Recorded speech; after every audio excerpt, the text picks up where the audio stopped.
Olá, eu sou Jarles Pereira, missionário da comunidade Canção Nova, e você está no Diário Espiritual. Vamos fazer juntos? Em nome do Pai, e do Filho, e do Espírito Santo. Amém. Vinde, Espírito Santo, enchei os corações dos vossos fiéis e acendei neles o fogo do vosso amor. Enviai o vosso Espírito, e tudo será criado, e renovareis a face da terra. Oremos.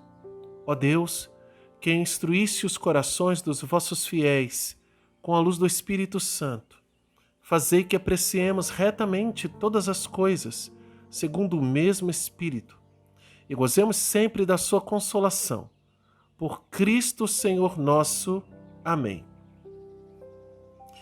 Evangelho de São Mateus, capítulo 5, versículos de 13 a 16.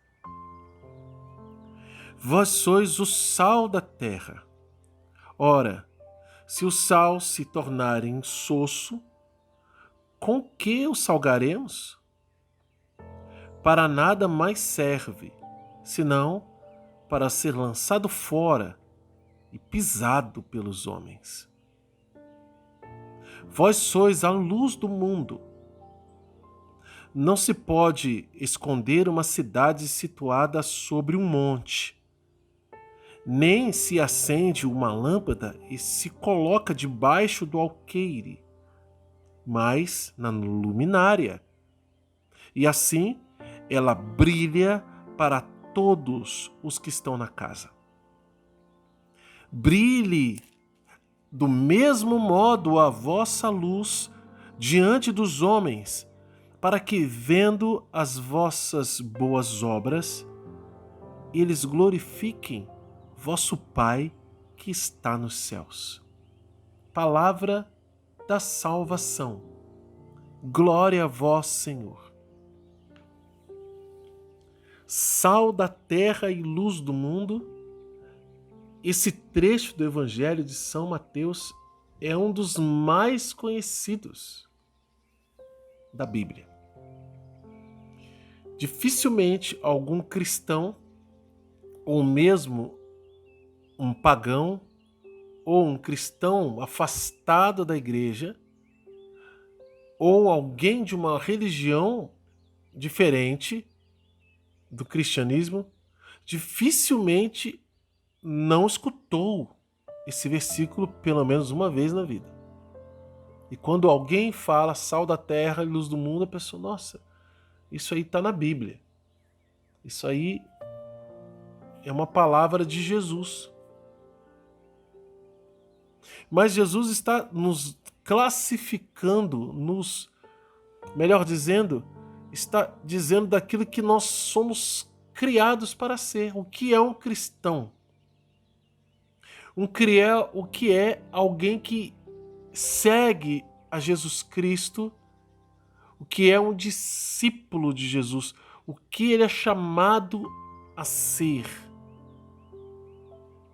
o que está na sua essência, na essência da vocação cristã.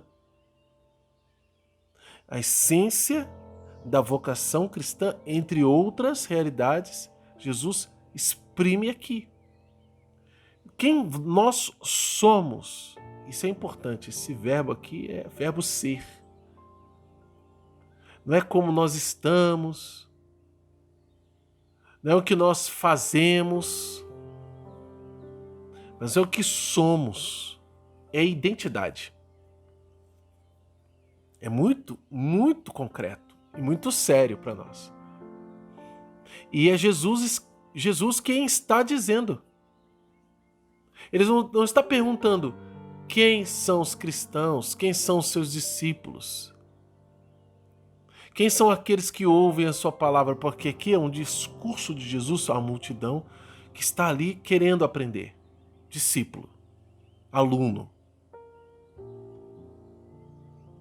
Então Jesus está classificando, ele está dizendo, está dando a identidade para eles.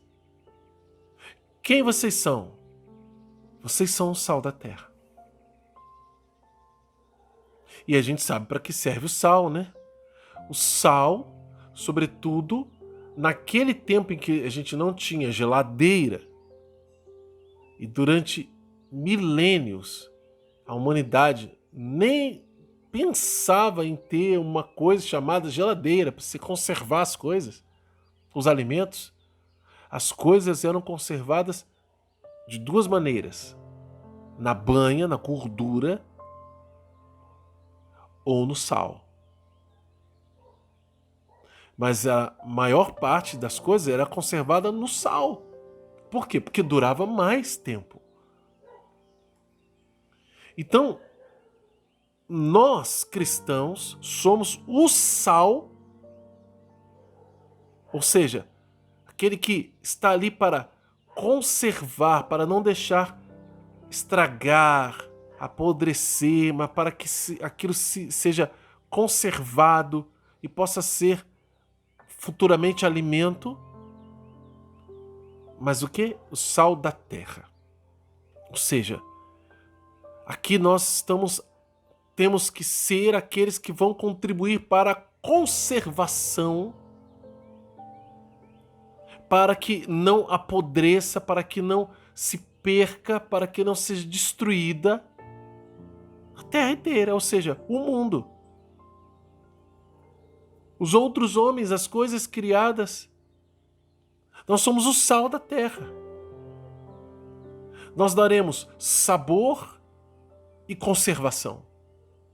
Sabor e conservação ao mundo inteiro. Somos enviados a este mundo. O sal da terra é o cristão. Mas se o sal se torna insosso, com que o salgaremos? Isso é muito importante para nós também.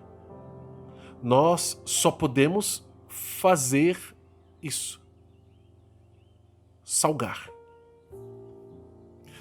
O cristão, ele só tem uma função de ser, uma razão de ser: ser o sal da terra. Ser um sinal de Deus, de sabor e de conservação, de preservação. Para preservar da corrupção. Porque o sal faz isso. Essa é a função do cristão. Sal da terra. Se ele não faz isso, ele não serve para nada. Não pode carregar esse nome de cristão porque ele não vai servir. Então, vai servir para quê? Para ser pisado pelos homens, jogado fora e pisado pelos homens. Não vai ter o respeito de ninguém. Analogamente falando, queria uma palavra aqui, eu acho. São Paulo diz que se Jesus não ressuscitou, nós somos, entre os homens todos, os mais dignos de pena. Porque a nossa fé, ela está fundamentada na ressurreição de nosso Senhor Jesus Cristo. Em primeiro lugar, e a partir disso, todos os mistérios, todas as profecias, todas as coisas, elas têm sentido. E verdade. Mas se Cristo não tivesse ressuscitado, que fé teríamos nós? Que loucura seria morrer por causa de algo que não existe? Que sentido teríamos? É a mesma coisa. Jesus está dizendo aqui de outra forma, claro. Eu que tenho fé, eu que sou cristão, preciso ser quem eu nasci para ser. Eu preciso ser o sal, ser a luz do mundo, como Jesus vai continuar dizendo aqui: vós sois a luz do mundo. Porque caso contrário não serve para nada. E Jesus está dizendo: não se pode esconder uma cidade situada no alto do monte. Por quê? Porque todo mundo vai ver.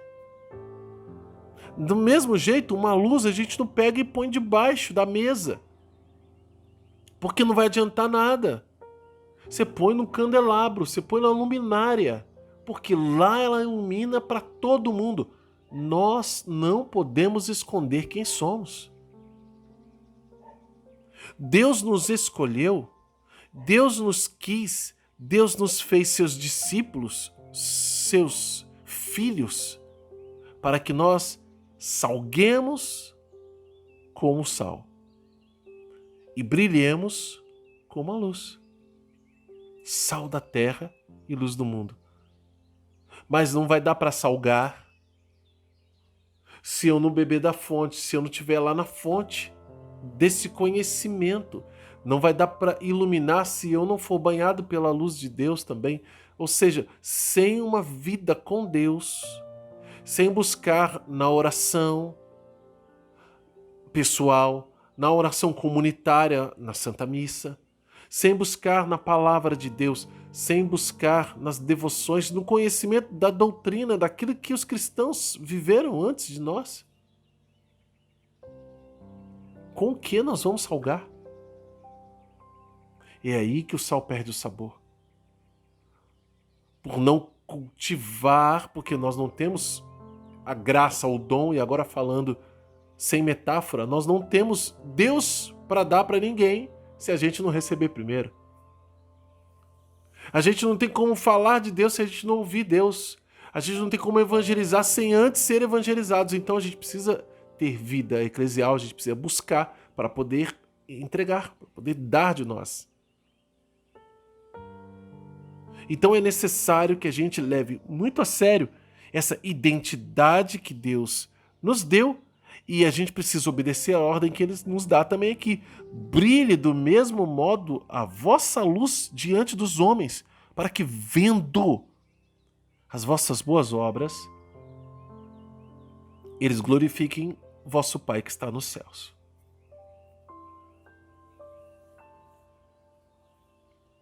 A vivência do Evangelho faz com que nós realizemos boas obras. Nossa vida não fica estática.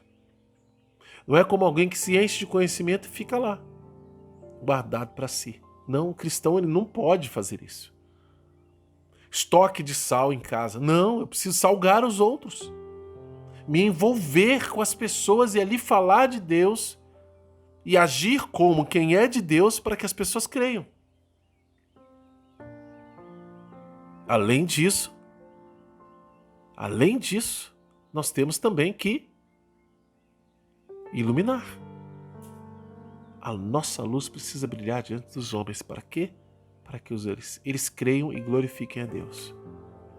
Essa é a nossa vocação, por identidade, pelo ser, vós sois. Então aquilo que sou precisa se manifestar. Sal da terra e luz do mundo. Vamos anotar no nosso diário. Ordem de Deus, versículo 16. Brilhe do mesmo modo a vossa luz diante dos homens, para que, vendo as vossas boas obras, eles glorifiquem o vosso Pai que está nos céus. E tem também princípios eternos, os versículos 13 a 15. Todo esse trecho de princípios eternos. Anota também qual é a mensagem de Deus para você hoje e como colocar isso em prática na sua vida. Se você é novo aqui no canal, quero convidar você a se inscrever, acionar o sino da notificação e deixar o seu like, porque o seu like evangeliza. Vamos juntos, com a graça de Deus, fazer a Bíblia toda com o método A Bíblia no Meu Dia a Dia, de Monsenhor Jonas Habib? Aqui na descrição você encontra as orientações para realizar essa tarefa com a gente. Que Deus abençoe você. Ó Maria concebida sem pecado, rogai por nós que recorremos a vós.